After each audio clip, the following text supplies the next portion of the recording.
this in the bag, mate. Yeah, go on, you see if it's not. Open it up and see if it's not in there. I'm telling you, it's a lock, mate.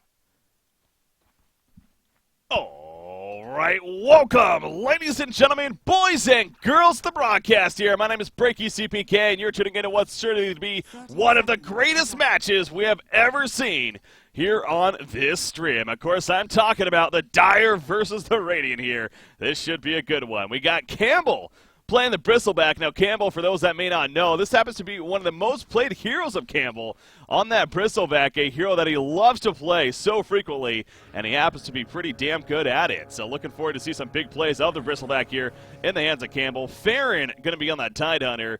TreesGoToWar on the Rubik. Fun name there. Snick, Snork, Snarf playing, of course, the Luna, and Biscuits and Gravy on the Disruptor. Meanwhile, we see a hook to kick things off. Campbell, he's going to show us some of those Bristleback skills right here, spamming those quills, dodges that chain spike right there from the Terrasol. They end up getting the first blood.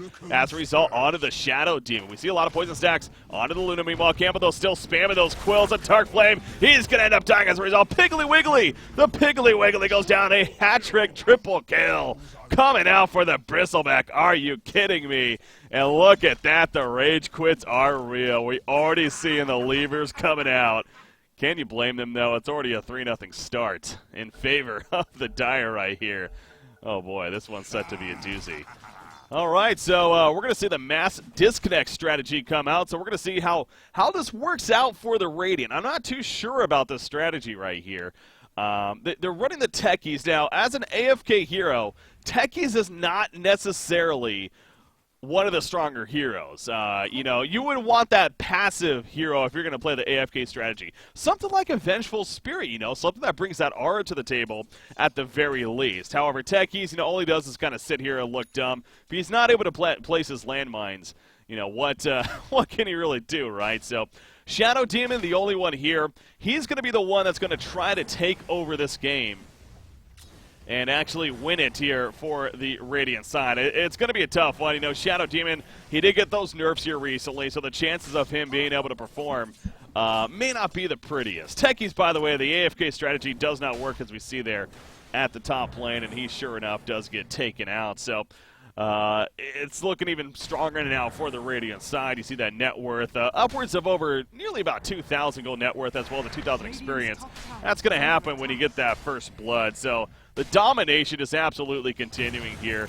Campbell, Ferrin, and TreesGoToWar. These guys, you know, we're looking at some of the three of the best players in that 2,000 range MMR bracket, and we just see, you know, how they got to this point. The play is just fantastic on their part. You see again this Bristleback play coming out right here. He's just farming away in that middle lane. Would have loved to see perhaps a little bit more of a challenge with going up against an opponent, but you know, when you're just this good, you scare off the opponents and you kind of just get this free farm as a result. So, you know, sometimes that's just how it works. He does get the early ring of Basilisk though, so we'll see how that comes into play for him. But Ferrin, meanwhile, playing the Tidehunter here at the bottom lane. Speaking of that, he does not have many games as that Tidehunter from what I'm looking at here. This is actually somewhat of a rare hero. He tends to be more of the somewhat carry of a player, being the most played hero on that Medusa, actually. So when you look at Tidehunter, a little bit of change of pace is safe to say. In fact, scrolling down, I can't see too many games of the Tidehunter on his playlist right here. So, but he's doing fantastic so far, as you do see. Oh no, but his net worth though, it's up there at about 1,200 gold. So very close game. And I definitely got to agree with that. Oh, there's the final disconnect, though. So, well, ladies and gentlemen, that will do it. The Dire successfully complete the make the whole team disconnect strategy. That's how you do it. You just get the first blood, get a couple of kills on top of that, and then sure enough, it follows. So the easy MMR is complete. Congratulations to the Dire right there. Campbell, TreesGoToWar, and Ferrin especially. Those guys, they were pretty amazing to watch. So that's going to do it once again, ladies and gentlemen. Hopefully you enjoyed that broadcast here. My name is Breaky CPK, your host. And be sure to check out more of my CastMe segments here. And also get the chance to have me cast one of your matches, whether it be a replay or even a live match within Dota 2 and other games as well. More information below. Be sure to check it out. Thanks for tuning in, guys.